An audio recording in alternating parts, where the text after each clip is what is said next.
You're brilliant. Absolutely. Oh, man. It's going to be good. Cool. All right. And we're back. Welcome, everybody, to Wildlife Cake and Cocktails, the only podcast where we take some cocktails and some wildlife nerds and some cake and we kind of mash it all together and we see what happens. It's been a hectic week, guys. Man, I'm still recovering from surgery, believe it or not. I haven't drank this much coffee in like 7 months, and we're having espresso martinis and cheesecake. This could be interesting. Yeah, I may die. It'll be All fine. for entertainment. Thank you so much, by the way, to Brenton Wong from Vaguely Human and Yasmin Zeleni from Southwest Snake Removals for coming on last week. Oh man, it was so much fun talking to those cats. They were fucking phenomenal. But we have, to my left, we have Hamish Noller from That Reptile Guy to talk to us about reptile keeping, reptile breeding, snake breeding in particular. Yay. And to join us once again, we have Lisa Owen from Scales Wildlife. How you doing? Good, thanks for having me back. Yeah, what have you been up to? Working on my masters, and that's Working on your masters. Nice. Yes. So not doing so much more field work? Not at the moment. Having a bit of break from that so I can get my uni done. So Cool. And the masters is in wildlife biology. wildlife. Yes. Biology, straight up. Yep. Cool. Very cool. And Hamish, what's been happening, man? You've been camping? I have been camping. Yeah, we were talking about this always the way. earlier. Yeah. Yeah. Cool. Yeah, spontaneous camping trips are always the way. Nice Always. one. And it was for a mate's birthday to Border Rangers. Yeah, Border Rangers National Park down in New South Wales. So, Whereabouts is that for our listeners who don't know? So it's about 2.5 hours south of Brisbane-ish, and I think it's about 50 minutes inland, a little bit south, a bit further south than the Gold Coast. Cool. Yeah, up in the mountains up there. Really nice.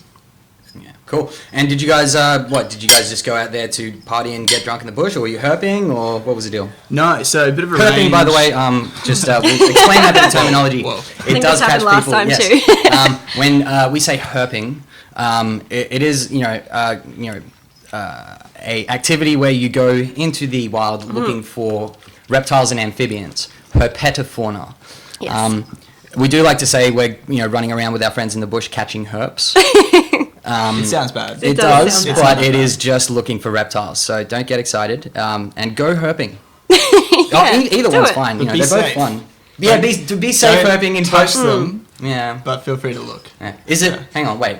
Is like the other one, the non-reptile one? Is that herping if you're being safe, or is that just a relation? Well, you can't. I'm not sure if you can call it herping if you're don't practicing know it safely. yeah. You know what I'm saying? Yep. Yeah. Okay. No more alcohol. No. Enough.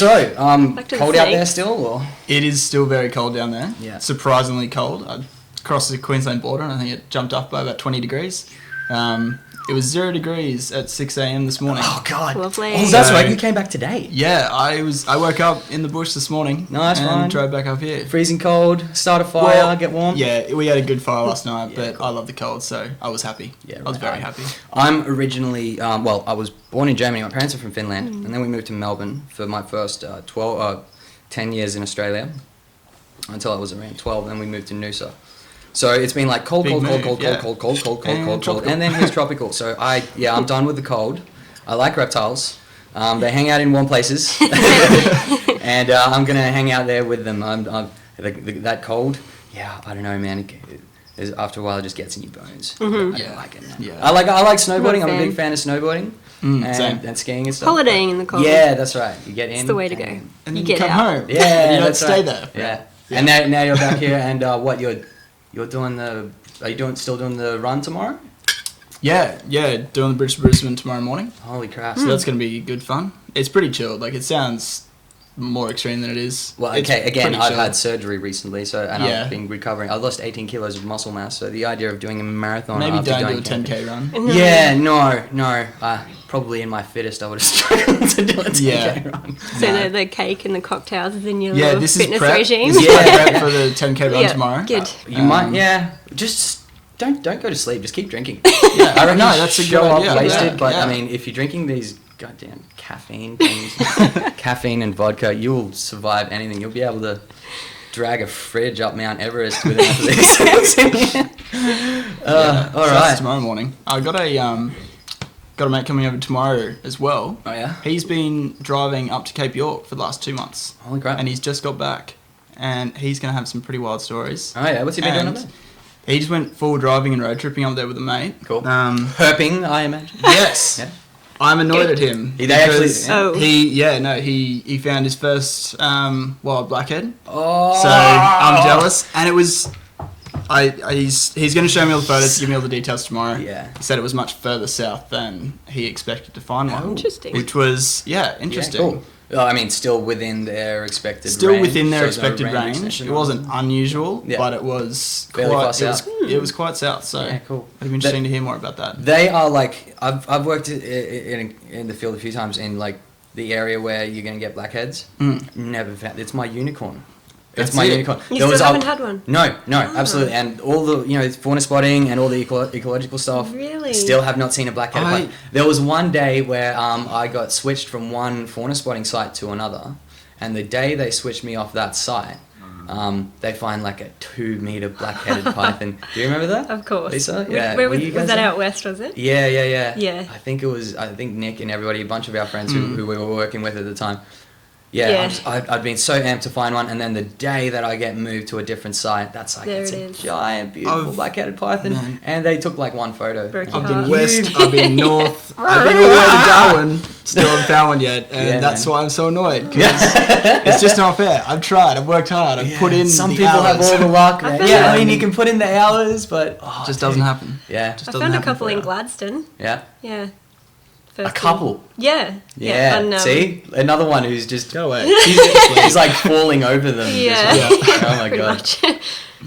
There was another site out there where I was working with Lisa, and like I'd been out there for ages hoping to see a mulga. Didn't get to see one on that trip. I found one. Yeah, of course. But I mean, I've been out there since. But I was hoping to get one that trip, not getting any, and then I think I left, and then a couple of days later, like they had to go catch one. And there's a big mulga crossing a big clearing in front of them. And Lisa just, apparently, from what I hear, you put the bag down and it just dove in. Yeah, it dove in, took a good 1.5 meter leap through the air, straight into the snake bag. Nice. It basically caught itself. It made me look like I was really good at catching. It's a win-win. Perfect situation. Nice one. That was good. Oh man, well look, I guess we're looking forward to hearing what stories he has coming from up north. Yeah. Cool, man. Get into the cake. It's amazing. Yeah. Okay. I will. We don't. Last time we were dumping the cake into the icing. I saw that. Where's my bowl of icing this time? So where's my bowl of icing? I got some whipped cream in it. It's a cheesecake. Yeah, but still. Oh man. Let's get started, I guess. Hamish, man, how did you get into? When did you get into wildlife? When did you get into reptile keeping in particular? Because that's what we're mostly here to talk about in the end. Yeah. So wildlife in general wasn't a choice. Ever since I was a little kid, obsessed, running around fanatically, chasing butterflies and birds and whatever else I could find, trying to find cool stuff, bushwalking. Absolutely. And then, I don't know, I guess that it kind of progressed into, obviously in Australia and Southeast Queensland particularly, we have a lot of snakes here. Absolutely. They're everywhere. So you grew up here in Southeast Queensland? Yeah, grew up here in Ashgrove, same house that I'm living at now. Woo! And yeah, we're right on the bush, basically right next to Mount Cootha. Yeah, beautiful. We get a lot of carpet pythons, tree snakes. You guys have a beautiful place out there. I've been there. Yellow-faced whip snakes, all that kind of stuff. Yeah. And so my neighbours and our family were always getting them in the houses, and yeah, it just kind of started from there. I would run down and pick them up for people, and I don't know, I guess just other people being scared of them got you interested. Got me interested in them, because why are people so afraid of this thing? Because I'm so fascinated. Yeah, right. And then, I think I was 8 years old when I finally convinced Mum and Dad to get a license for me. Well, they got the license under their name so that I could get a snake. I don't think there's a lot of parents that would let their 8-year-olds have snakes. It was not pets. easy. Yeah, they weren't happy about it. That's a struggle. See, like coming from Finland, first of all, my dad had kind of grown up here. My dad moved here when he was young, and then moved back to Finland.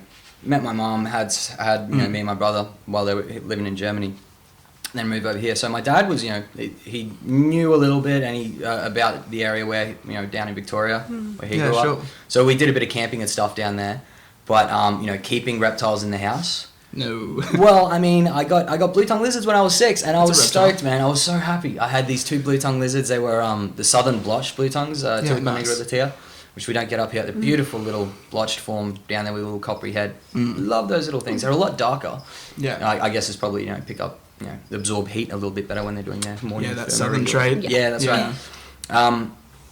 so I had two of these things and they were absolutely awesome. I had one for, one of them made it to, I think, 15 years old. Wow. 15, 16. Yeah, so I still had it when I was in undergrad uni, up here. Mm.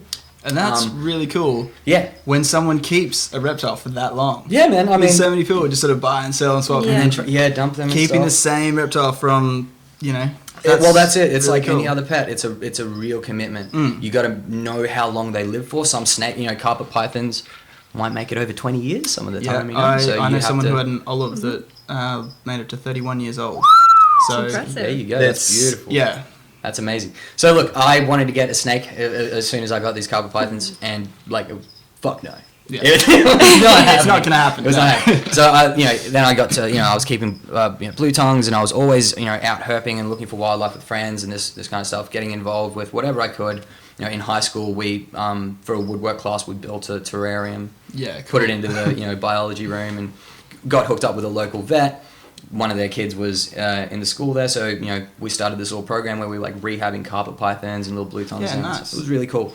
But still at home, it's not happening. And I'll find out, wait, you have to be 16 to get your own reptile license. So I'm I'm nearly 16. I'm 14, 15. I find this stuff out. I'm Mom, I can get my own reptile license. Yeah. Can I have one in the house then? And apparently it doesn't matter. It's still in the house. Still in the house. Yeah, so it's still, it's not happening. No.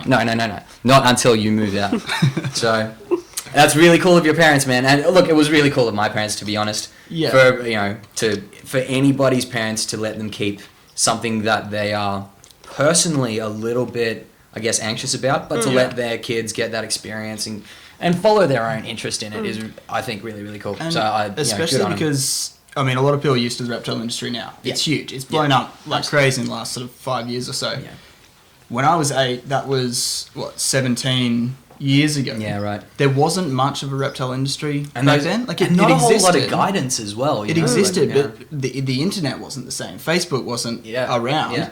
All these ways of people who learn and buy and sell and everything just wasn't there back then. Yeah. I was only a little kid, so I was just reading books and learning from wherever I could. And that's exactly where we all start. Yeah. That's probably been the biggest change that I've seen since I started. It's the number one, the industry's grown, but the way that we get information is just completely different to back then. Yeah. I remember we were hiring books from the library and stuff. Yeah. To figure out, before we're going to buy these things, we're figuring out how to do it, and you had to go down to the library and have a library card and go into the actual physical place. Bookshops. My parents had to hold my hand and walk me into a library, and we go there and we either rent out a book or go there and read stuff and take down notes.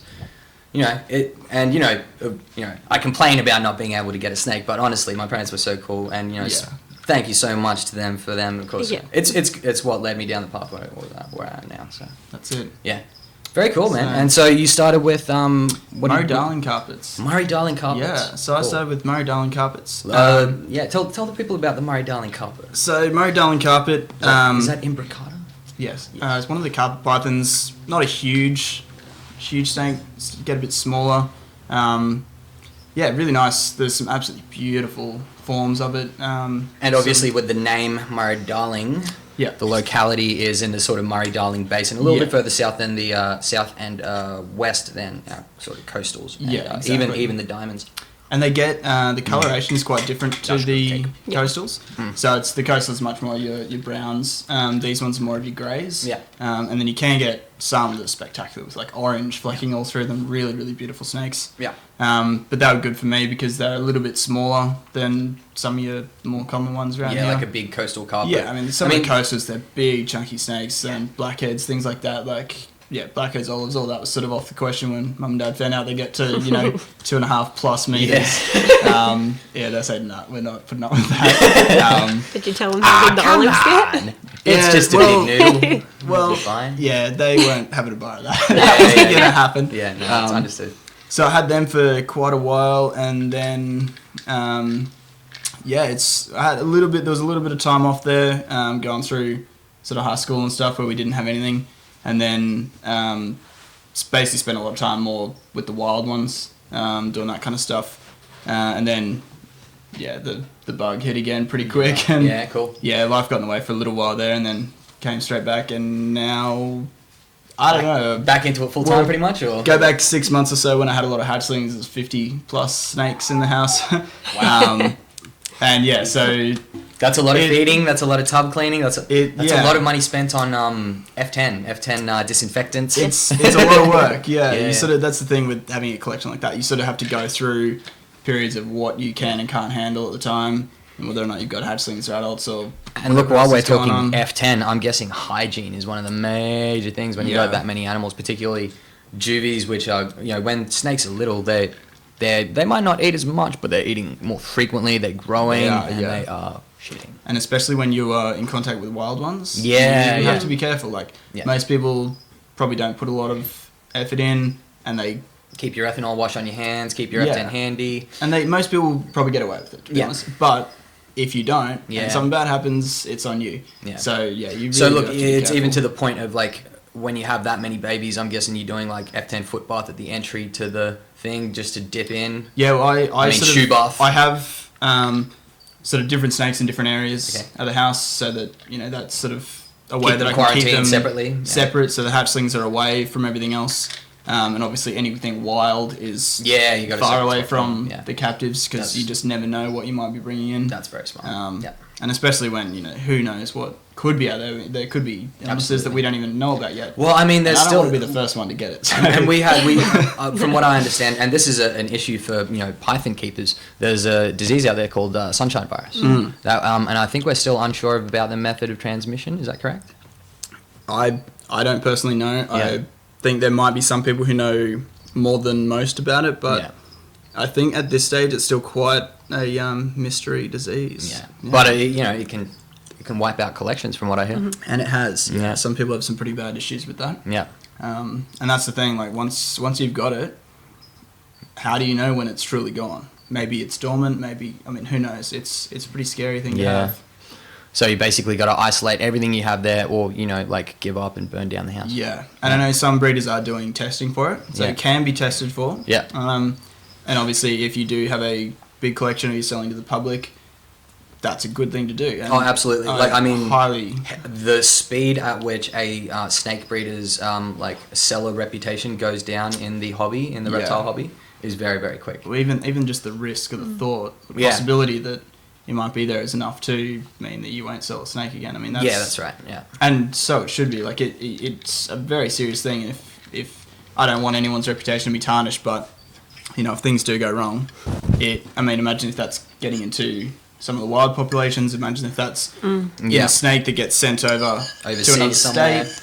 So that's from I understand that's why you can't import from Queensland into WA, is that right? I believe so. Is that mostly for sunshine? You can't take anywhere into WA. Tasmania as well. For Tasmania as well? I think for pythons. For pythons, yeah. Good on them, I say. Until they figure out the method of transmission for that virus, why not? I mean, you can get pythons from within your state. Yeah, and of course. If you want an interstate python that bad, and you have the money for it, move interstate. It's one of those things where I would love to keep exotics. I would love to keep lots of stuff, but we just can't. It's just not. Absolutely. Yeah. I mean, and there was it a boa or like a small ball python that was at the Gold Coast? Reptile boa. Boa. Yeah, that was the one. Yeah. Police found thought it was a carpet. I've been called out to pick up a water python.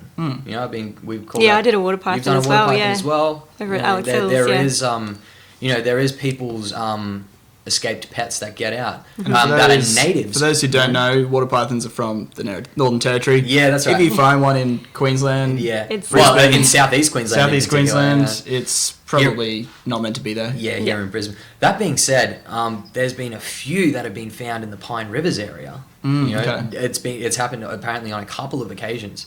So either somebody's dumping them out there, or there's with the amount people are traveling, the amount people are traveling interstate now as well. I think that can be a big issue with caravans and trucks. Well, yeah, I've caught snakes from caravans. I've been called to pull frogs and all kinds of birds and things like that. Nothing that was not local and endemic, but I could, it wouldn't be hard for like a little, something, a little death adder, or maybe a little like spotted black snake from somebody who's out camping somewhere west, crawl up underneath their trailer and accidentally hitch a ride in. And that's the thing. Most people, they, over winter they may not be traveling much. They park the caravan near the garden. Yeah. Snake says, "Oh, that's a nice habitat." Yeah. Sits in there. A couple of months go by, and then somebody takes off. Yeah.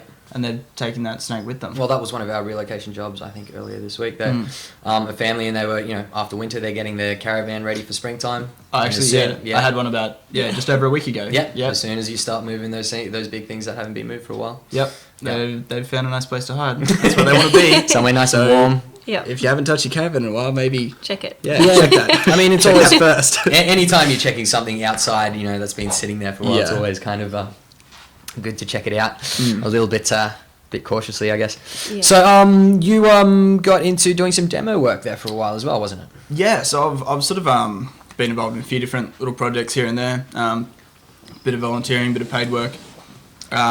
So a little bit with education with kids. So doing wildlife shows. So that's not just reptiles, but all different kinds of wildlife. That must be awesome fun. I've only been able to help out on a few of those kind of things, handling. Like I've got my blue card and everything, but I don't have my demonstrators permit, so I've only been able to help other demonstrators, carry things in, and then I haven't actually been able to be the demonstrator, but man, goddamn, that looks like a lot of fun. I love it, and especially working with kids. Yeah, they're so impressionable. They'll light up so much around wildlife. I mean, they haven't been taught to be afraid of anything. Yeah, they're still a clean slate. You can actually get to them before all these just untrue ideas about what's dangerous and what's scary get forced onto them by parents and other family members. Yeah. And I think that's one of the main things, like getting to kids before they're impressionable, before the wrong people get to them, and we can then bring up a generation caring about wildlife and conservation. Yeah, totally. I mean, there's always that with snakes. There's always that nature versus nurture argument, because we do have that sort of visual imprinting thing. Just for the listeners, what I mean by that is, and this was a test that was done. If you take they took subjects, just random people, and they put them in front of a screen, and they said, all right. Press a button on the right if you see a predator, press a button on the left if you see a herbivore. And they show them images of animals, and they're looking for your response time. And they say, we're just looking to see how fast people recognize different animals. Yep. But what they found, and this is what they were actually looking for, was that people's response to, arachnophobic, ophidophobic, which is fear of snakes. And almost everybody reacted faster and often, more incorrectly. There was more incorrect but faster responses nonetheless when the picture of the snake came up. Just, oh, good. And people just really quickly. So they think that, it is probably something that is a leftover evolutionary defense mechanism. Yeah. Because, there was snakes before that was, primates. Mm-hmm. They would have been eating our ancestors. They were, big matzoids. Maybe not, snakes back then, or some very dangerous ones. Yeah. It makes a lot of sense. And certainly, that fear doesn't just... It's certainly true for snakes. It's probably one of the main ones. Yeah. So it is a survival instinct that was, and still in some senses is very, very important for our survival. Snakes still do exist, but... And they're dangerous. We don't need to tiptoe around that. They are dangerous. Absolutely, but with a bit of education about how to behave around them. Exactly. The safest place to be is not near a snake. Yeah. So that's when I get people who say, oh, they're dangerous, so I kill them. It's like, well, they're not dangerous... Until you go to try to kill them, over it. And I don't know about you, but I don't have any 20-meter long shovels. Yeah. So if you I don't have the strength to. I'm not sure if I mentioned this, but the whole. I'm a bit fucked up, and I don't think I could hold a 20-meter long shovel to. Well, exactly. No, so if which is the most common method that I've heard. Yeah. If you've got a shovel, you're probably within about a meter way too close. Of a very within striking range. And very fast snake, and they're faster than you are. Yeah. You can't do anything about that. Yeah. So I always say to people, if you want, I fully appreciate you want to be safe, you want your family to be safe. And the best way to do that is to move away. The best way is to move away because it won't bother you. It's not going to come after you. Absolutely. It wants to get away just as much as you do. Yeah. Now, if you stay away from it, you're safe, your family's safe, and then call a professional. Yeah. It's as simple as that. The interesting one, and I've seen this happen before, is when you accidentally spook a snake and it seems to come straight towards you. And then at the last minute, it ducks down a little crevice or a log that's right near you. Yeah. It's particularly red bellies. Red belly black snakes are really spatially aware, and they'll have a bunch of hides that they actually know. Mm. So if you accidentally stumble upon them, even if you're between them and their nearest hide, they're just going to go to that nearest hide, even if you're between them. They're just going to go between your legs towards that log. That's probably one of the most common common thing. It freaks people out. Good. You hear the story. I mean, I wish I had $1 for every time I heard it. Someone said a snake chased me. 100% the snake chased me. Absolutely. But then you talk to snake catchers. Yeah. They've never had a snake chase them. Yeah. Why is that? Is it because snakes are like, oh, this person's a snake catcher, I shouldn't chase them? Or is it because the snake catcher realises that the snake is going from A to B? Yeah, the snakes, they happen to be they in the see way. that hook and bag and they're like, nah, that dude knows what he's doing. I'm not messing about. I'm out of here. Screw this shit. So I'm going. I think it does come down to education. Yeah, absolutely. The best way to do that is start with kids. And that extends from not only snakes, but all wildlife. Ecosystems, ecology, conservation, marine biology. At the moment is bats. That's a big talking absolutely. Point. A lot of people are really scared. Again, fair enough. But we need education on what should you do in these situations and how should you handle yourself. Yeah, absolutely. And suddenly if we educate people on it, the fear goes away. Yeah. And that's something that we really need to tackle right now. And look, the people like yourself and Lisa was doing it for a while there, I know, and was it Gecko's Wildlife? They're phenomenal. Those guys out there doing Cool Companions as well. They do great. I mean, there's so many great educational wildlife educational groups out there to do. School parties, birthday parties, things like that, mall appearances. And they're out there and they're not getting enough work. Yeah. and dude, you can hire these people to come to your house and they will put on the most amazing display, bring some beautiful native animals and some of them are still struggling. I mean, the licensing fees to go and be a demonstrator are heavy. It is very, very the insurance to have snakes around children. Right. Exactly, It's through the roof, Yeah. And like rightly so. Yeah, rightly so, yes. But turning it into a successful business where you can continue to educate the public because you're making enough to keep going. The majority of the time, it's the kids asking the parents, "Can we get wildlife to our party?" or do something like that. And then the parents aren't really sure. Yeah. And I get quite a lot of parents, sort of family friends, and people from work and that kind of thing. Yeah. And they'll call me and say, "Who would you recommend?" And obviously, I know who I would recommend, people, I do. I have never ever had someone come back to me and said, "I wish I didn't do that." That was terrible. They absolutely love it every time. The kids are fanatical. They talk about it for weeks. Yeah. And everybody loves it. Who doesn't love having animals around? Especially at that age. Exactly. Yeah, it's so exciting, and they get to see stuff that, especially when you have these demonstrators who have a lot of the animals that they might see on TV or hear about or read about, but they don't actually get to see them because they might be crepuscular. They may be live in an environment. Crepuscular meaning. Sorry, crepuscular. So active at dawn and dusk. So generally, when people are inside their houses because it's cold or dark, these animals, that's when they're doing it. So right on the first daylight, when most people are in bed, fair enough. And, just as it's getting dark. So crepusculars are right on the edges, nocturnal and diurnal, nighttime, daytime. Yeah. So, for example, we had bandicoots and bats and possums and all these animals that, and sugar gliders, things like that. So things that kids, they hear about and they see on TV, they actually get to see them in real life. And that's really cool. I don't know about you guys, but when I got to see that stuff as a kid, when these demonstrators would come to school, that was something just you the don't most incredible thing. Wow, that's the thing. I remember that fucker coming in with his little tubs and boxes and stacking them on the table, and you see little things moving around in there, and you're like, what is it? Yeah, man, absolutely. Even I remember when I was young and I was applying for jobs with some of these. I applied for a couple of demonstrator jobs. And they got more experienced people in. Yeah. I was a noob. I didn't know what I was doing. But I got there and the interview went well and we had a good time. And after that, we asked all questions. Do you have any more questions? I'm like, no, cool. And they're like, oh, you sure you don't have any more questions? I'm just like, can I see your collection? Yeah. I'm still a 6-year-old who's and they showed me around and they showed me all their cool venomous stuff and their nocturnal enclosures, and I was. I'm still a kid in a candy store. Yeah. But to see that in children and to see that inspire them to really get into it is super cool.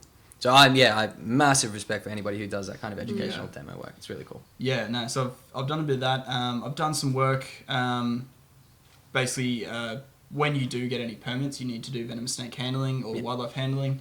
So I've done a bit of work and volunteering, basically just being a side person for those training courses, so teaching people how to safely catch and restrain venomous snakes. You've assisted in doing the venomous snake handling course. Yeah. That's cool. So I've done that quite a few times now.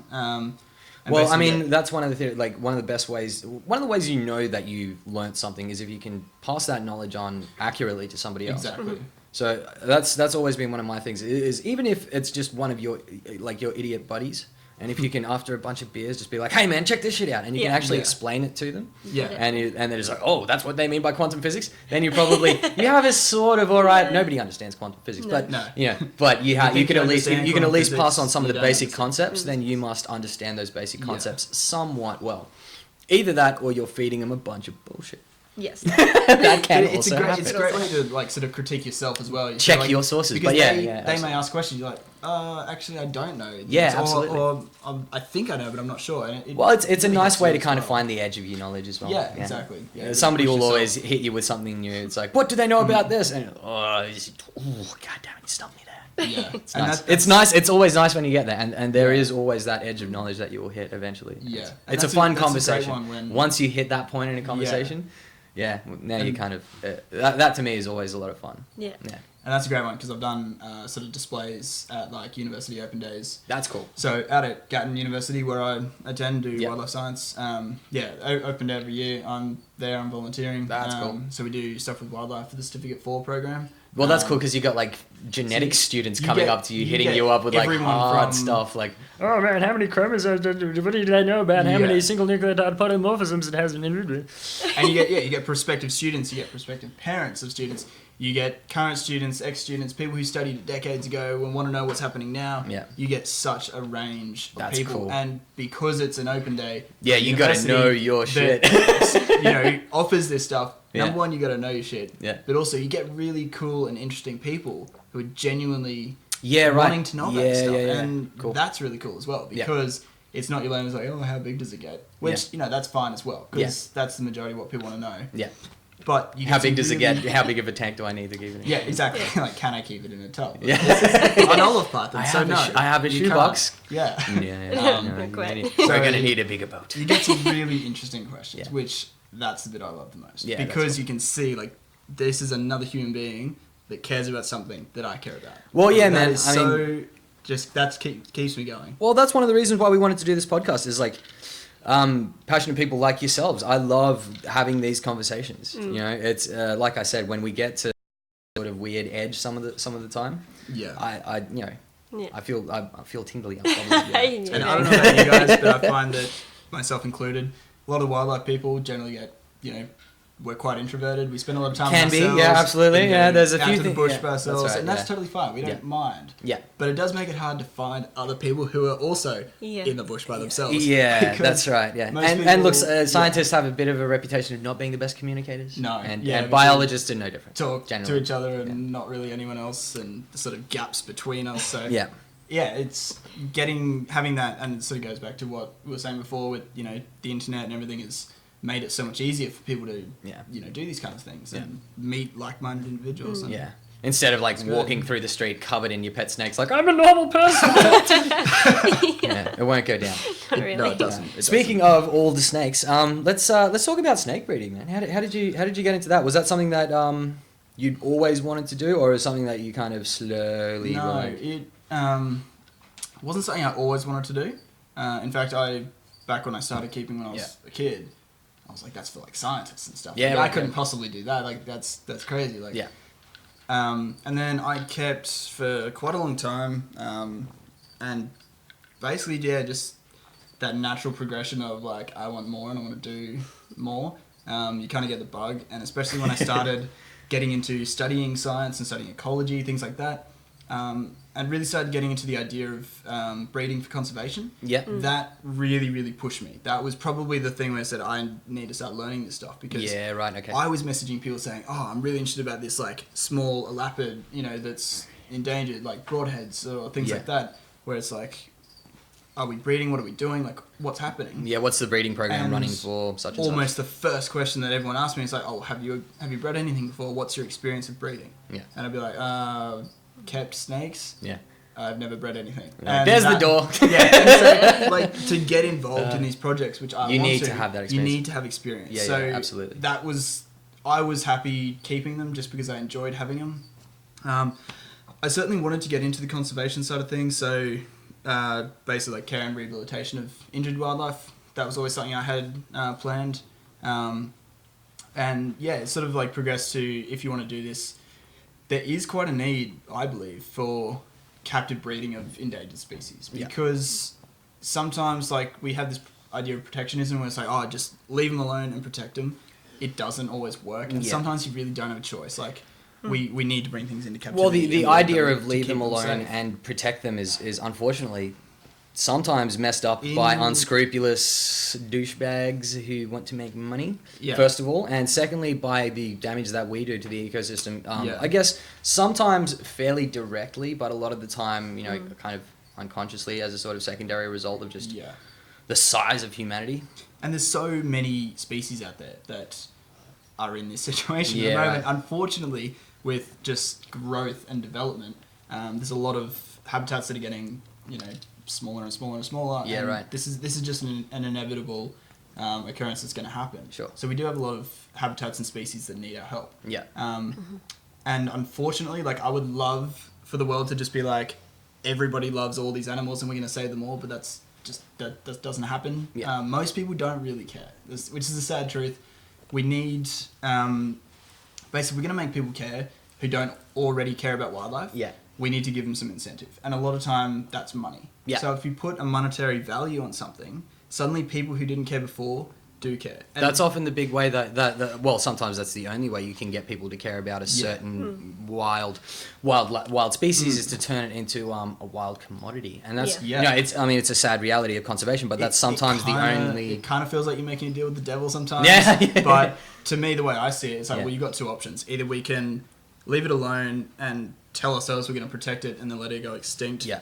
Out of spite for not wanting to, put a monetary value on things, which I totally get because I used to think that way. Like, it's important because of what it is and not because it might be worth money. Yeah. But unfortunately, that it's just doesn't always play. I would rather I don't know. I guess I'm gonna play devil's advocate here. Yes, just as far as the breeding thing, the turnaround with that is like, for example, public breeding for like the green tree python. Yeah. Right? So when that's now allowed to be bred in captivity, I think they did studies in was it 2014 or something, and just a heap of them are straight up caught from the wild. Yeah. Right? So there's obviously once you open the floodgates a little bit to allow people to keep and breed these things, people are like, oh, there's money in keeping and breeding these things. It's so much easier to just go to Indonesia, shove a bunch in a bag from the jungle. Yeah. If you know a hotspot where there's a bunch of them. So unfortunately, that makes that comes with its own problems. It certainly does, and also when you talk about sort of like keeping genetic sort of strains pure, like not inbreeding. Yeah, there's absolutely. A lot of issues where keeping them as pets. People keeping them as pets is not the answer. Yeah. But keeping them and breeding them in captivity with stud book programs. Yeah, okay. And keeping a strong genetic population structure and high genetic diversity. You do need to put a lot more consideration into that thing, those kind of things, if you're going to be actually doing this for the conservation side of things rather than just pets. Yeah. So you basically also need to keep a pedigree of absolutely everything you got going on. Yeah, essentially, yeah. And I guess I just think that, I'd rather have a species in captivity than not at all. Yeah, absolutely. Absolute worst case scenario, like we can get it back. Yeah. If something goes extinct, it's gone. Yeah. It's gone. Like that's just, there's nothing we can do after that. So if we can at least take these species into captivity, like with the Pelly python at the moment, for example. That was a great story that they're breeding them up north now. And I mean, those babies were beautiful. The Pelly python, by the way, is a beautiful rock python from up north. Kimberley area.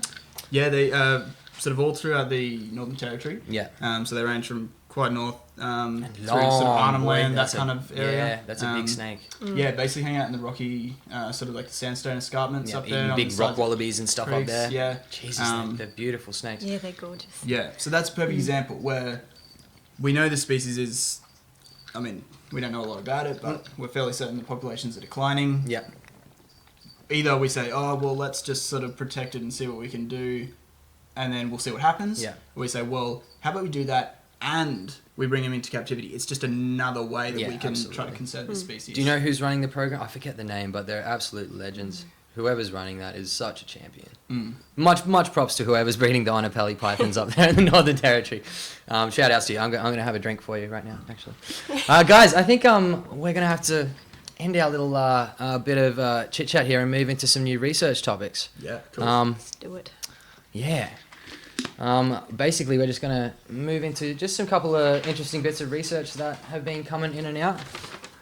You're listening to Wildlife Cake and Cocktails. We've got Hamish from That Reptile Guy. Thanks so much for coming and talking snake breeding with us. That's cool, man. Anytime, you're always welcome back to... Lisa's spot on the couch is actually going to rotate. Unfortunately, she can't be here with us every week, so occasionally we're going to have maybe Hamish or Yasmin or some other wildlife nerd come down. But anyway, let's get into some research. Man, this first new interesting piece that I've got is on the complete mitochondrial genome of the endangered Mary river turtle, Elyson macrurus. And they found and low empty DNA variation across the species range in Australian Journal of Zoology. That's Schmidt et al. 2016.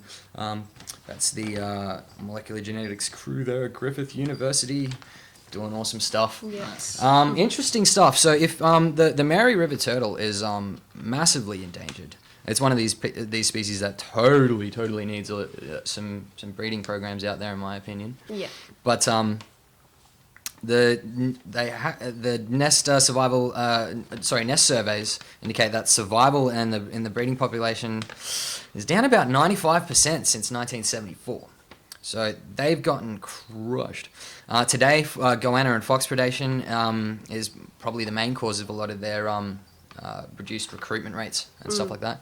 But in the past, it's been commercial egg harvests. Yeah.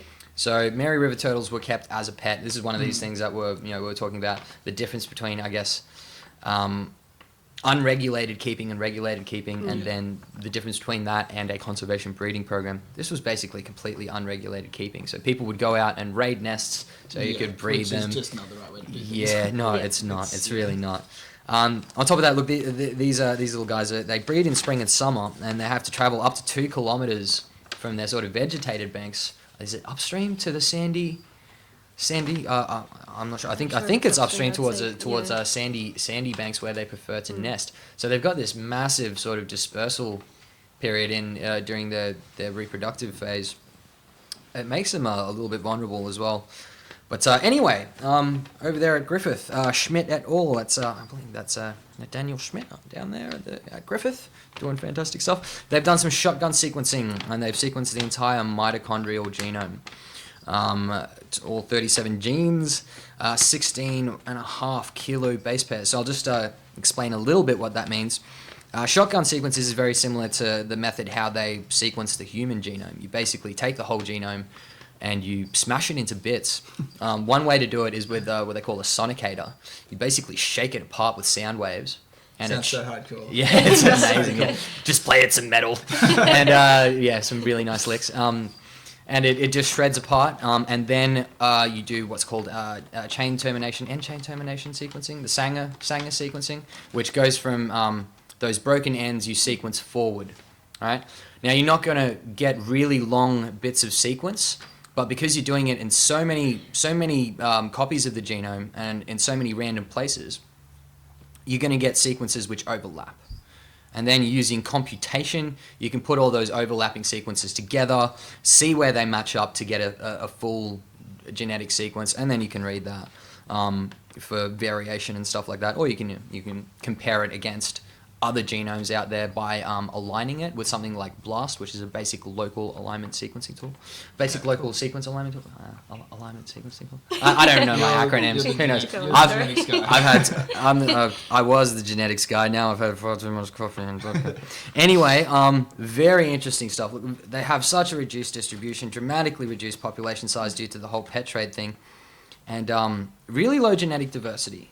Now, I think we were talking about this a little bit towards the end of last podcast, which got cut out because we had some technical issues last podcast. We only got about halfway. Genetic diversity is really important because having all these different variants in the population means individuals have different adaptive responses to an environmental change, like a disease or a flooding or a temperature change or a salinity change. If somebody can't handle it, somebody else can handle it. They'll survive and breed to the next season. Yada yada yada. So having variation is very important. Now they've sequenced 22 samples from across the entire range of 8 sites, and they only found 2 mitochondrial haplotypes. Now, that's not a lot. To put it in perspective, a study with, let's say, a single mitochondrial gene might have, let's say, 600 base pairs, 600 codes of genome that you're looking at. They had 16,500 base pairs of code. So you would hope to find a lot more variance in that amount. Okay, in a simple study of let's say a 600 base pair fragment of, let's say, a gene, we'll pick one at random, like NP4, cytochrome oxidase 1, whatever, doesn't really matter. You might find a dozen haplotypes, by which we mean mitochondrial genome variants, and they found 2. So is this? Do you know if this is common to turtles or reptiles or? No, I mean. I think this is just a massive reduction in genetic diversity because of how heavily the population was plundered. So they've gone through a population bottleneck. A population bottleneck is when you reduce the genetic diversity massively, and then even if it grows again, it's not going to have the same amount of diversity. Those genes, they're gone. Exactly. That's right. You got to wait for mutation to pop up or migration if there's another population somewhere with different gene variants to bring it back in. Either that or hopefully you've got some in a captive breeding program and you sequence them and you go, oh my God, these old ones from a captive breeding program are a different mitotype, a different haplotype. Yeah. And now you can maybe, if it's, unless you're massively messing with the population demographics, you can maybe introduce that back into the population and get some genetic diversity in there. And importantly, you can look at the difference. Imagine if we had never taken them from the wild and we never had that population. And then we've looked like, oh, well, is this normal? Is it used to be this way? Who knows? Potentially. Well, I mean, I don't think we do know. I don't think we have a study of the mitotypes from back then. Yeah. Do we? I don't think there is one. There may be, but I'm not aware of them. Yeah. I'm not too sure about that. Yeah. Did you see much of that? Because I know you read that article quite heavily. Yeah, no, Lisa. I didn't really say anything about that. I don't think in there. Yeah. See, that's a shame. Yeah. Yeah, it's pretty worrying. It is. That's a very, very low genetic diversity for a species out there, particularly with such a reduced range. This is that's kind of hitting all the nails on the head for a species that needs some assistance in survival and conservation. Absolutely. Yeah. And still to this day, fox and goanna predation going on. Who knows if there's still poaching going on for it? I mean, I imagine it's probably reduced a whole lot by now, but which is potentially a positive of keeping captivity because maybe when you've got that many, it's not rare anymore. Yeah, well, I mean, if there was, is there a big captive Mary River turtle population? Are they available? Mary River, but certainly some of the turtles in captivity are so common that there's plenty of captive turtles that you free. Yeah. Sometimes it's like, why would you want the rarest, most difficult to keep one that's struggling in the wild unless you're like a total. Yes. Which look, there's some. They're out there. Yeah, they're out there. Exist. They do exist, unfortunately. But anyway, I like to have that genome sequenced is and to see. Yeah, it is huge, and it's that gives you a really good kind of foundation to go forward on, and that knowledge of the genetic diversity it gives you a really good base to work on as far as I guess management and conservation plans. Right? Yeah, definitely. It'd be really interesting to see if they do some other species and species. I imagine they've been done. I didn't really look into it, but surely I remember them saying this is a ridiculously low genetic diversity. Yeah, there was other ones mentioned in there. Yeah, of course they've done. There's been others done. They wouldn't be saying this is really low if they hadn't done it. If it wasn't a comparison. I think in there they had compared it to another sort of another same genus, Ellisora or something. Gosh, I'd have to read it. Who knows? Is there? But it was another population that was in quite a small area as well. Yeah. And it had a greater genetic diversity. It did have a greater. I can imagine. Yeah. So I guess that's why they came to the conclusion of it's just all the plundering that's been going on in the populations by captive breeding. Anyway, it's a good step forward, that one. Yeah, absolutely. Yeah, fantastic stuff. All right, let's move on. Origin of the eastern brown steak. Eastern brown steak? Steak? Brown steak? Hungry, are we? Do you want to slice me some more cake there? Do you want to give me a little slice more cake there? I'll keep reading. I'm having this one. No, we got a whole cake over there, man. Thanks, Lisa. Legend. I'm just gonna keep jabbering while you do that. Is that right? So, origin of the eastern brown snake, Pseudonaha textilis. I'm just gonna keep saying steak. In New Guinea, evidence of multiple dispersals from Australia and comments on the status of Pseudonaha textilis pui. This is in Zootaxa, Williams et al. 2016. So, a little bit of background here. I guess with molecular genetics coming up, the biogeographic history of organisms is like we're getting a really good handle on how populations and different species got to where they are over time. And looking at biogeographic history through molecular genetics is one way to do that. And an area that's been getting a fair bit of interest, but I guess the focus has previously been on mammals and birds and stuff like that, has been the border between Papua New Guinea and Australia. There's a lot of shared taxa. You know, there's we share the Death Adder genus. So there's Acanthopus laevis in I'm not sure. I can't quite remember. Laevis. The Death Adder up there. And they've got they've got a couple of black snakes. They've got taipans up there, and also in 1953, two samples found in Papua New Guinea's fourth Archibald expedition of eastern brown snakes. The Archibald expedition, by the way, I had to check into this. What is this Archibald expedition? So Richard Archibald in 1963 started the Archibald expeditions. He's a naturalist, a zoologist, and an explorer. So they started these natural history and exploration survey trips. It's a non-for-profit, and they cruised around initially Papua New Guinea and sort of Pacifica, Oceania, just like old school naturalists. They were doing it in the 50s. Yeah. So that's when they found a couple of these things, and they were mentioned that they look very similar to Queensland and northwestern type eastern browns, except for one difference: 12 maxillary teeth. Now, by maxillary teeth, we mean it's solid teeth, not the fangs. Not the fangs. Exactly right. Whereas the only difference between our ones here in Australia is they generally have 9 to 11 teeth. So I guess it's just a couple of solid teeth difference, and then this thing that they found over there in Papua New Guinea is an eastern brown snake. It's the Australian eastern brown snake, which previously was not known to be there. So that's a pretty recent kind of discovery. Oh, there's cake. Thank you. So just for some people listening, species can disperse in a number of ways. Now, obviously, over land, that's pretty easy. As long as the environment permits it, they can disperse to who knows how far. But the thing is, with dispersing overseas, reptiles are particularly good at this because they can live for a very long time without food and water. Now, if you have a mammal that gets caught on a little raft of debris or logs, and they get sent out into the sea, it's going to dehydrate in the sun with no fresh water or food, they're going to perish pretty quickly. Reptiles, on the other hand, they'll do okay. They're loving it. They're like, well, I got sun. I got a great view. They don't really need much else. So they can float around the oceans for potentially a bit longer very long time until they wash up on some island somewhere. Yeah. And they run ashore and it's sort of like nothing changed. Well, I mean, they're waterproof on the outside, right? Essentially, yeah. So, reptiles are very good at dispersing overseas. Yeah, the interesting thing then is this as you say, by ocean, a modern dispersal? Or is this a much older dispersal? So I guess when you kind of look at, let's say, the Death Adders and sort of the black snakes and taipans and things like that, there's some between Australia and New Zealand, Papua New Guinea. Some of them are absolutely separate species, right?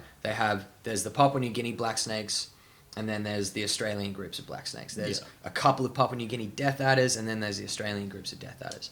And then you have some that are definitely kind of like they're the same species, but their genetics are slightly different. Yeah. So but some of the ones that you'll find some of the ones that you find in Papua New Guinea will have Australian genetics, and some of them will have a bit more unique, but they're not entirely separate across the border yet. And then there's some that you can't tell any goddamn difference. Yeah. Like the the taipans between Papua New Guinea, the coastal taipans between Papua New Guinea and Eastern Australia, very, very hard to tell apart. Yep. So, because it seems that the transfer between the two land masses is pretty, like, it happens now and again to the point that you've kind of got different temporal levels of adaptation to that unique Papua New Guinea environment. Yeah. You know what I mean? So that, it makes it even harder to guess where this brown snake came from. Yeah. Right? Is it there because of one of these different types of natural types? And then there was another theory that, they were brought over, because it was, they were found around the 1950s. They were thought that maybe they were brought over there on, like, military equipment from Australia. So it could be an accidental invasive. In which case, that's a big medical problem for Papua New Guinea. If they have a new invasive species that is going to start populating their island, excuse me, and it's the Australian eastern brown snake. Well, that's the number one biter in Australia. And they may not have large anti-venom stocks for it. So it is quite important to know, I guess, its biogeographic history. So, enter genetics, right? That's generally the way to go. Yeah. So we had this study here from Williams et al. In Zootaxa. And they had 5 samples from Papua New Guinea, one from Indonesia, I think, or Indo-New Guinea, Indo-Papua. And they were looking at, and see, this is a more typical mitochondrial study. They're looking at, not just, they're not looking at the whole genome, they're looking at a couple of different genes and then, like, some of the flanking regions. So what they're looking at is 900 base pairs of mitochondrial DNA. So they sequenced the transfer RNA, the LU transfer RNA and the His transfer RNA on either side of nitrogen dehydrogenase 4, which is one of the cytochrome oxidase genes. Guys, all this terminology, you can ignore a lot of it and just search it up. They were looking, yeah, that's right. Google it. 900 base pairs of mitochondrial DNA. That's the most important part. They were looking at 900 base pairs.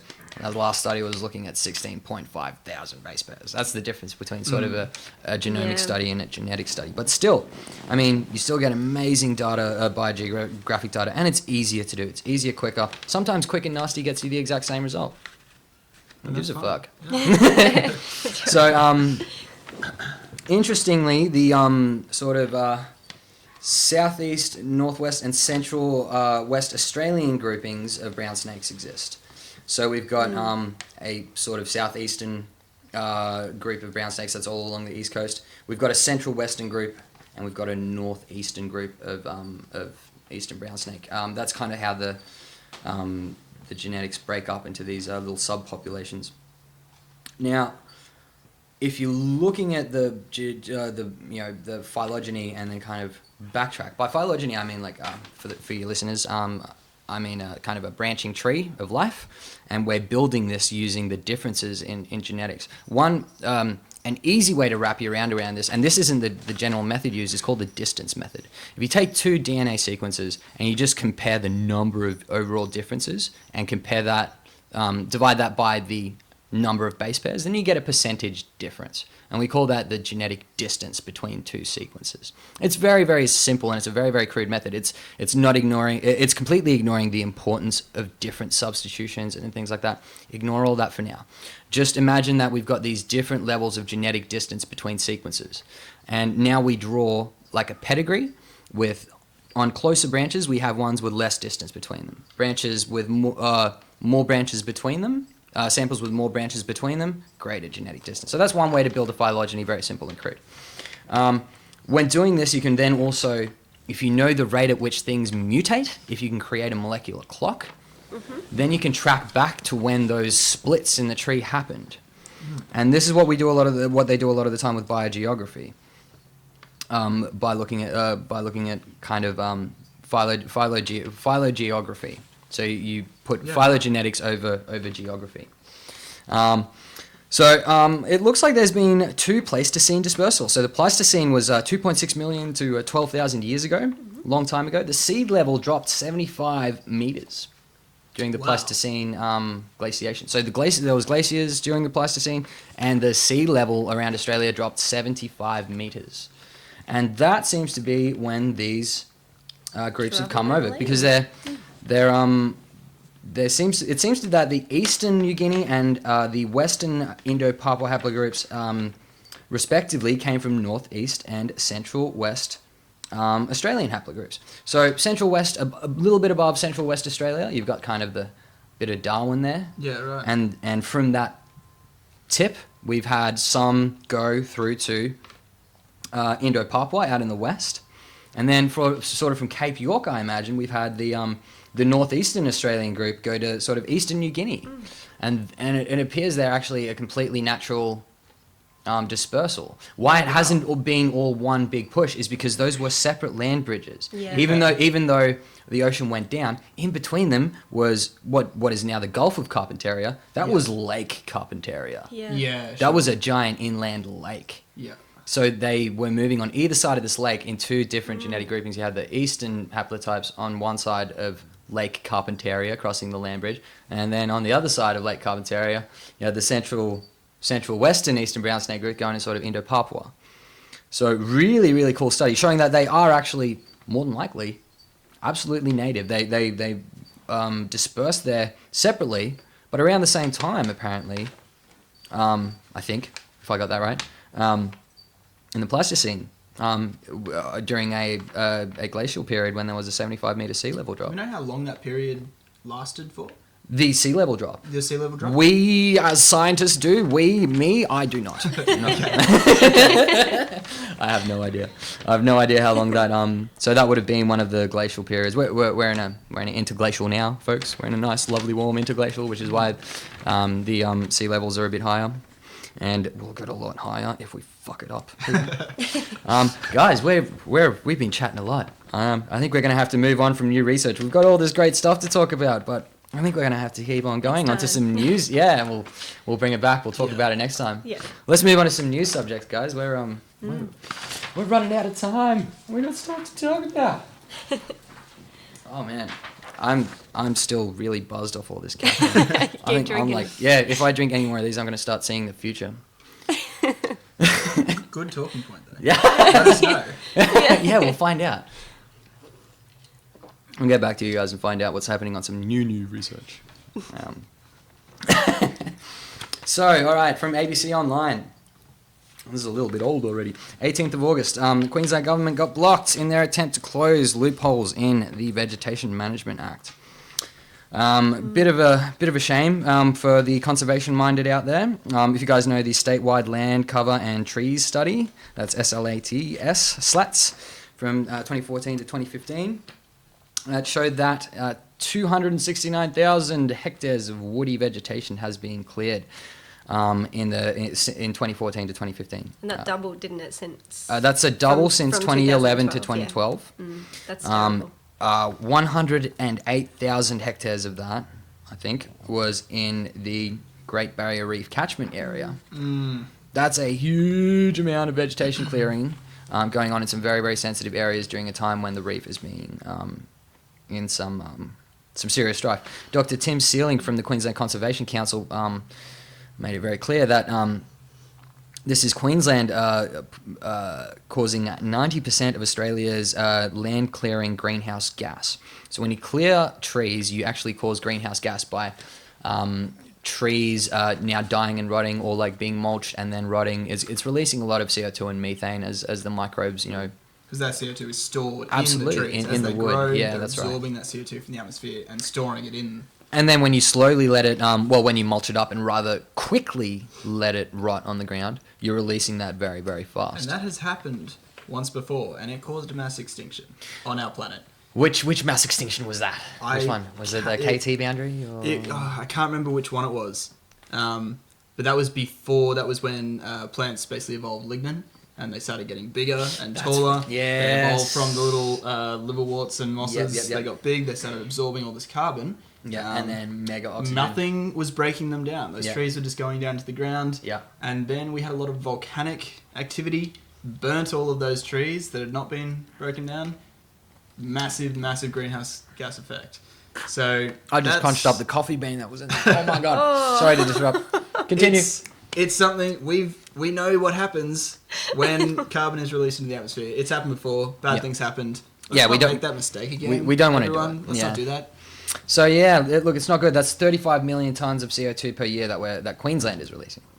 Not to mention all the habitat we're losing. And that's less trees that are absorbing it back up again. So now, This, just the release of this information has been called a blatant attack on farmers and politicization of data by the opposition and various independents. Shouldn't know what's happening. Yeah, no, absolutely. If anytime you're releasing actual data that is meaningful to something that somebody has an interest in, you're politicizing data. Right. Yes, Their investment shouldn't be tampered with. No.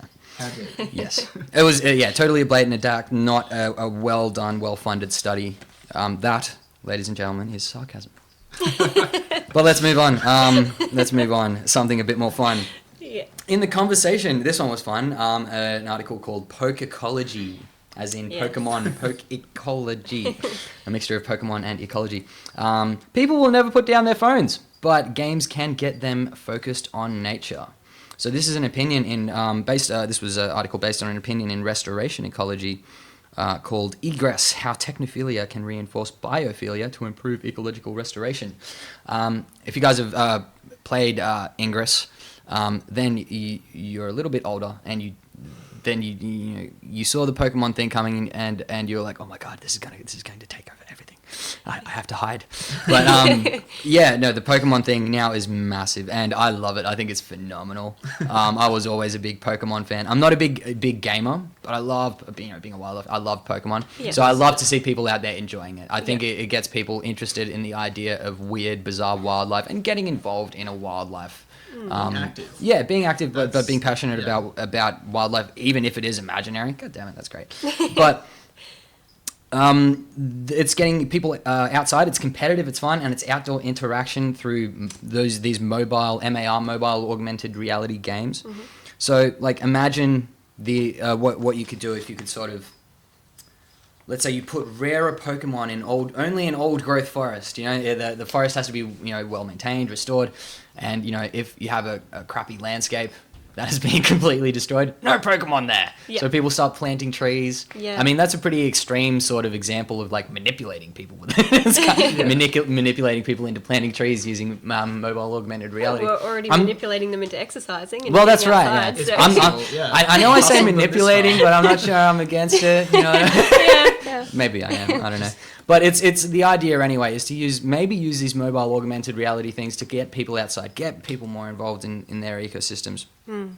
And even just gaming in general. A great example that also came out was there was a game called No Man's Sky.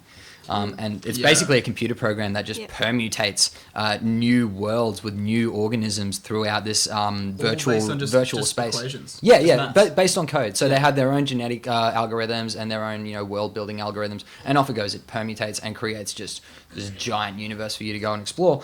And there's already been 10 million species described so far. 10 million species of animals. That's not species of plants and stuff, which animal-wise, that makes it 6.5 times the amount of known animals on Earth already that have been discovered in this game. That's incredible. And I'm not a gamer, but my little brother's been playing this. Yeah. And I have been watching very intently. Very cool. Just because there's so much random cool stuff. That's again, I'm not, like I said, I'm not a big gamer, but that's something that would that interests me. I would curiosity. It's absolutely. And it also gets to think what might be out there. Yeah, and imagine playing these things a few years from now in kind of like virtual reality space. Yeah. With the headgear on and stuff. So it's not on a laptop. It's almost like you are actually there virtually finding these new organisms. Yeah. Whether or not, and this was the one thing that I was thinking, whether or not it's real, one thing that it does teach you is how to be a taxonomist. Yeah. It teaches you how to look for morphological features, how to maybe even do bio and morphometrics, start measuring certain characteristics. Oh, okay, this genus of organisms has a common feature, and I'm going to measure it and see how much variation there is in this feature and do principal component analysis, see how much. Yeah. And people take it pretty seriously. I imagine they do. A lot of people 10 million species discovered so far. That's incredible. That's serious. Yeah. All right, guys, moving on. ABC Online, this was a nasty one. BP site for oil drills in the Great Australian Bight Marine Park could not be more inappropriate. So the maps released by the Wilderness Society, which are overlays of BP's maps, show that 4 of their wells are within the Great Australian Bight Marine Park Benthic Protection Area. Right in the middle. Smack bang. In the middle. Not just in the marine park, the whole area, like the whole surrounding area is marine park, but that's the marine benthic protection area where the benthos, the base of the ocean floor, is also protected, not just the column of water above it. And that's the one place they're deciding to put the drills. So the one place where they actually have to mess with the bottom is exactly in the middle of the benthic protection areas. Man, it's crazy. There's been protests with some of the Mirren people of the Great Australian Bight Area, Wilderness Society, Sea Shepherd, various Australian politicians are there.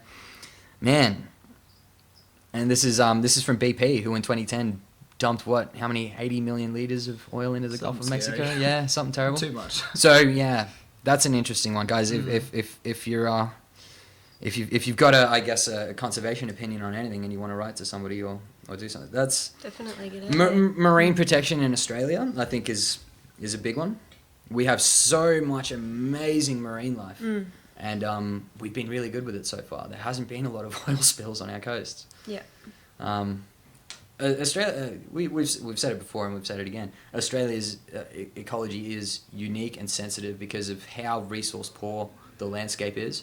Everything has to interact, and there's a lot of co-relationships that are really, really sensitive. So you start knocking one domino.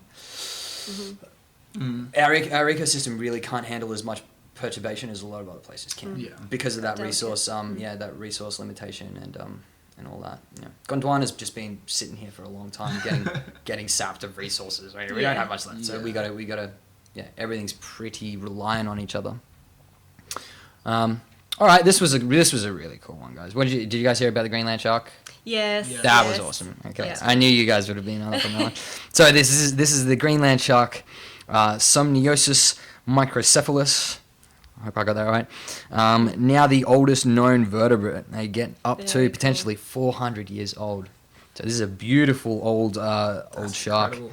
And there's various ways to date fishes, by the way, and typical ways to look at osteoliths, which ear bones, which kind of stack up kind of like tree rings. They grow layers. Unfortunately, the animal has to be dead to count them. Yeah. But here's the other thing. Sharks... They don't have them. Yeah, they're more cartilagey, right? Yeah. So they don't have those osteoliths going. Yeah. Amazing how they pulled this off.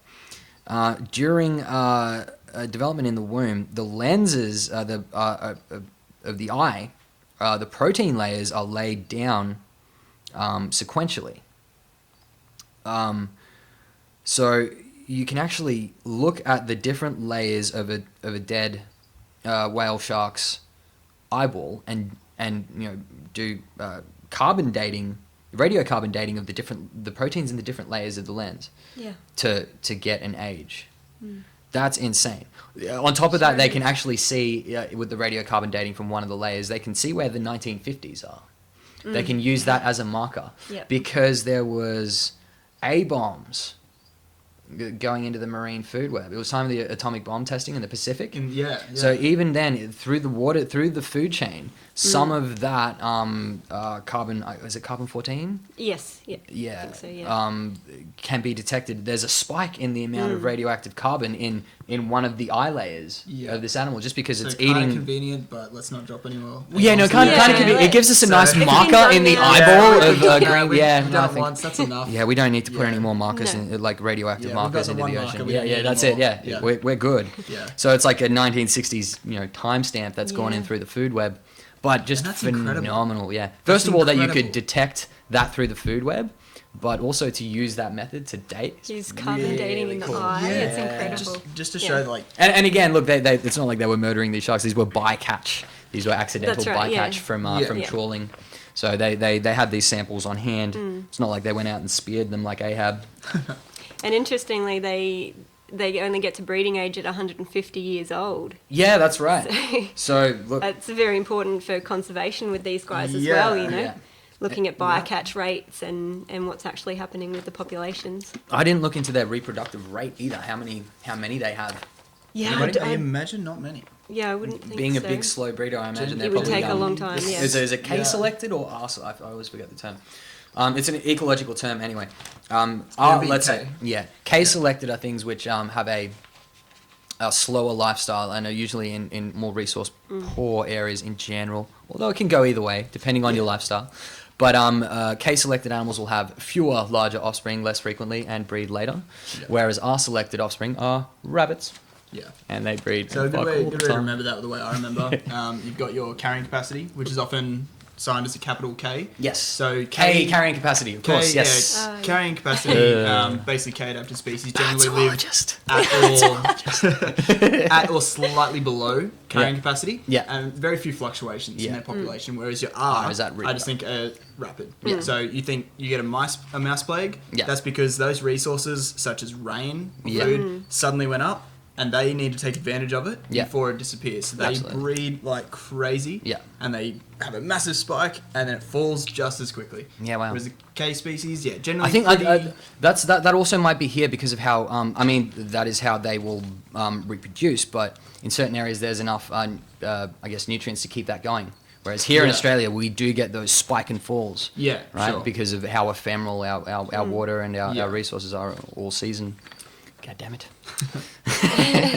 Guys, that's about it. Thank you so much for coming. I guess that's about it. Just real quick, I would say we're just going to do a couple of plugs and promos. And I guess just for me personally, I would say everybody follow those land clearing developments in Queensland. You can always follow them at edoqueensland.org.au/news. The EDO are phenomenal. That's the Environmental Defenders Office. They're an amazing legal organisation doing phenomenal environmental protection throughout Australia, I think. I think EDO Queensland obviously means that they're here, but I think EDO are in other states as well. I know that they're in New South Wales at least. They were, anyway, just check out edoqueensland.org.au/news and check up on those land clearing developments. Lisa, what do you got for us? I was just going to plug Barn. Absolutely, that's Brisbane, right. Yes, Brisbane Area Rescue Network. Phenomenal. They're a fantastic group in Brisbane. Those guys are tremendous, man. I love those dudes. Yeah, they do a lot of rescuing and rehabilitation of wildlife. So get online if you want to help them out. Check them out, Brisbane Area Rescue Network. BARN.org.au, Brisbane Area Rescue Network for wildlife rescue. They can always use volunteers. They can always use more hands. If people to help on the phone lines. Yeah, that's right. Yeah, just answering. And that's right. Absolutely. Donations. Donations, they can use some donations. Everybody can use donations. They're all volunteers. So, that's right. These are people doing it for the heart of it. These are people who love it and have a whole lot of heart. And, they do it because they love these animals. A lot of them have day jobs. Yes. Not all of them are like us. That I work professionally with snakes and I rehab snakes. So I have that luxury. A lot of other people work day to day and they still manage because of how much they love it to do wildlife conservation and rehab at home. Hats off to those people, man, and they need all the help that they can get, so absolutely. Yep. Hamish, what do you got? So I mentioned earlier, some species for conservation we need to bring into captivity because we can. I'm just going to make it very clear, whales are not one of those species. That's not going to happen. We need to just protect them. And whales need protection. There is no other option. Captivity. Unfortunately, we don't have that luxury. Yeah. So wilderness.org. They got a campaign. Oil and whales don't mix. Absolutely, bro. That's that's in South Australia. Yeah. So wilderness.org.au/campaign/oil and whales don't mix. So obviously we're talking about the BP drilling sites there. Exactly. Wonderful. So guys, wilderness.org again. That's the Wilderness Society, right? Yeah. Yeah, they do some phenomenal work as well. You'll see those guys working it hard out there. Doing the foot soldier thing for conservation like gangsters. And those guys are incredible. They're out there every day in the hot fucking sun, collecting donations and hitting people up to get. It's not an easy thing to do. No, it's not. I mean, who like wants to talk to like street sign up people, and then there's people who are doing it for like the conservation thing. Well, I mean, they're getting paid, but not much though, not much. Guys, that's about it. Just real quickly, thanks so much to you guys. Next episode we hope to have we hope to be talking about reptile medicine. We'll see how all that goes, reptile medicine and reptile surgery. Hamish, thanks for coming on, man. It's been a joy, and hopefully we'll have you on again soon. Yeah, absolutely. Hamish Noller from That Reptile Guy. Give him a round of applause. We don't have an audience. Who cares? Lisa, thank you. Always a pleasure. Knuckles, give me Knuckles. Thanks for having me back again. Awesome. Anytime. And guys, weird reproductive facts. We decided to add this in. We're going to do a weird reproductive fact at the end of the show, every show. And we're going to go with, can you guys guess what is the longest sperm to body length ratio of any animal in the world? This one's in my head from undergrad. I don't even need to look at the notes. I can honestly say I've never even considered this, ever. It's just never crossed my mind. So it's not like a monster animal. It's a fruit fly. It's a fruit fly. Wow. So fruit flies have this competitive reproductive thing where basically really their tails keep growing longer because they're loaded up and weaponized with like spermicides to fight the other sperm from other males. Gotcha. So the tails have just evolutionarily gotten longer and longer and longer because it's a cartridge for your machine gun of anti-sperm bullets. And they now have a sperm that is 16 times their own body length. Wow. 16 times their own body length. So it's completely coiled up. So it's still like not much, like in relative terms, like compared to body mass. Yeah, exactly. It's still much, tiny. But if you were to if you could uncoil it from all those anti-sperm proteins and stretch the fucking thing out, Jesus. That's impressive. So it's 1,000 times the length of a human sperm. It's these fruit flies are about. I don't know what the difference in size between a fruit fly and a human is. That's we'll put it this way. They get to about 1.6. Well, anyway, it's 5.8 centimeters long. It's a 5.8 centimeter long sperm to a couple of millimeter long fruit fly. That's incredible. Yes. Hard to believe. So that's reproductive facts for the week, guys. Thank you so much again. And thanks everybody for joining in and listening. Join us at the table next time. My name's Yanni Tokola. This has been Wildlife Cake and Cocktails. Thank you so much. And we're out. Woo! Join us next time. Woo! Top up. I think we...